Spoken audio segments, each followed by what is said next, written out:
Welcome back to K-Ratio's Week in Preview. I'm Kyle Littner and I'm here today to provide actionable insight for the future, not recap the past. In this week's episode, national numbers for freight conditions continue to display strength, and once again, one region of the country continues to do better than everywhere else. I'll break down what that means for you this week, but first, let's take a look at where we currently stand. The National Outbound Tender Volume Index remains high in white and beyond anything seen at this time for 2019 in green or even 2018 in orange. The valley seen amid national lockdowns was lower, but the peak seen now as the nation comes out from quarantine gives great confidence that freight and the economy overall are headed in the right direction.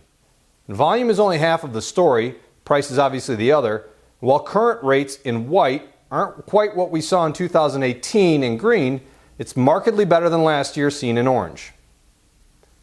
If volumes far exceed previous levels but price does not, we can conclude that available truck capacity still does not exceed the demand seen in the 2018 freight boom. This can easily be seen in a chart depicting national cancellations. The lofty cancellations seen in 2018 here in green are nowhere to be found this year, as current levels seen in white look much more like 2019 here in orange. Given that we see a striking similarity year over year, the rally in price seen lately means we must have an imbalance in the distribution of available capacity, and that's what gets us to this week's situation. Loyal viewers will be very familiar to this, as we hinted at this in last week's episode. The outbound LA market firmness in both volume and rates will begin to topple nearby dominoes in the national supply chain.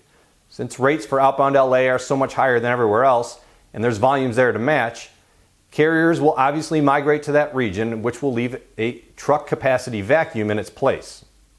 Tender rejections for LA have gone from the bottom at May 1st, while there were no imports to speak of, to leading the pack of major markets and the national average, while Chicago can't seem to find its way out of the cellar. A quick glance at regional rates shows this phenomenon quite well. West Coast rates in white are far better than RPM seen in both the South, red, and in the East, green, and we've just begun June, typically a strong month for rates. What does this mean for freight this week? Well, remember that price is just an advertising mechanism, and it's sending a pretty clear message right now. So carriers are going to head west unless they're already there. Brokers need to keep that in mind when quoting into and out of West Coast markets, particularly LA, and to a lesser extent Stockton and Phoenix. Shippers, make sure you have adequate coverage in the routing guide, as one move higher in cancellations or rates is going to push you right into the spot market, and for the first time in a long time, that's not where you want to be.